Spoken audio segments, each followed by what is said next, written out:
Well, because I'm just looking at what's happening on the ground now, it's quite clear. I can't see all the elements of the plan, but starting with cutting off the Rafah crossing, this is the start of an attempt to strangle Hamas, isolate them, and I think the tunnels and the control centres will now be taken out in surgical strikes. This won't be a massive invasion of Rafah. It'll be selective attacks on certain things that they identify.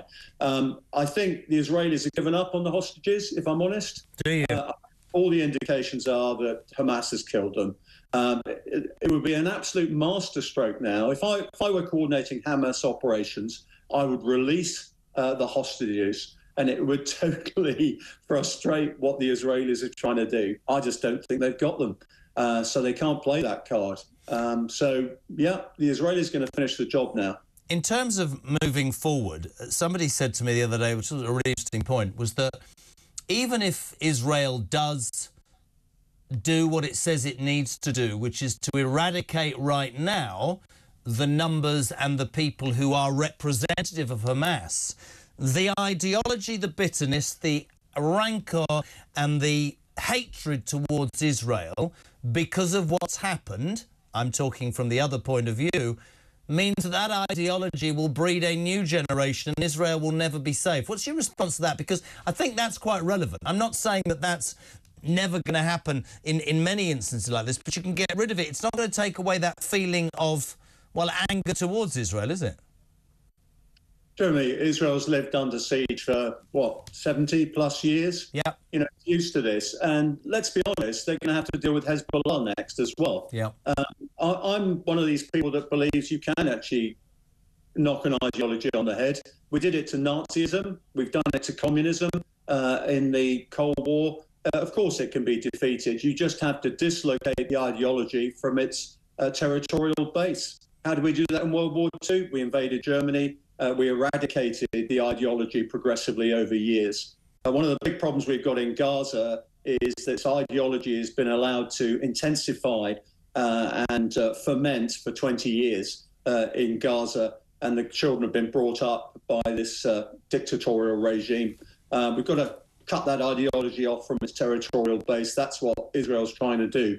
They've got no choice. Otherwise, Israel, its own existence will be under threat in the next decade or so if it doesn't deal with these issues. When this started after October the 7th, Netanyahu, and I believe most of the Western world, was talking about a two-state solution. Very quickly, as this unfolded, Netanyahu said, no, I'm past that. What do you see from a military point of view?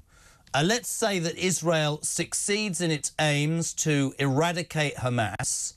What happens to the Palestinian people? Where do you see this finishing, Chris Parry?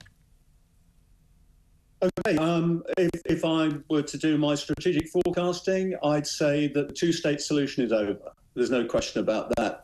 Israel has to have peace and security. It has to have strategic depth. And if I were a betting man, I'd say the Palestinian cause has to be federated with another state. And I'd say that state was Jordan.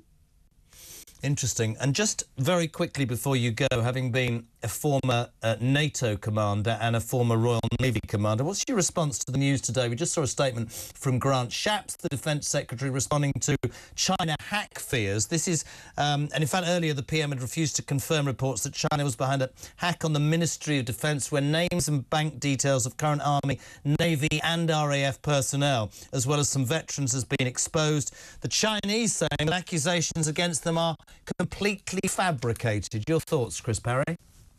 Yeah, the Chinese always say that when they've done it. but let's face it. We're under cyber threat from Russia, China, Iran, and a whole host of criminals, and we need to be really armed against it.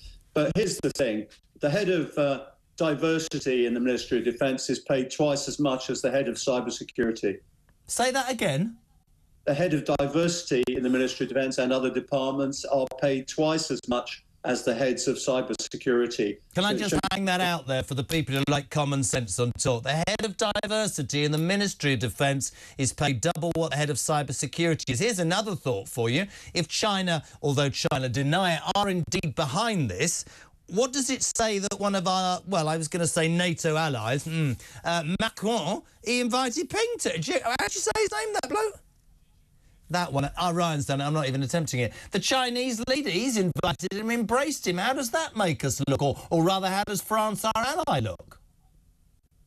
Yeah, well, people are trying to play both ends of the pipe, aren't they, at the moment? Yeah.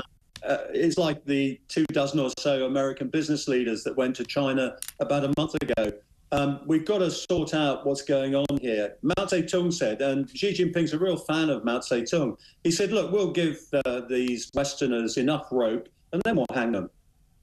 Very interesting, my friend. Always good to have you on. Thank you so much indeed, Rear Admiral Dr. Chris Parry, ex-NATO commander.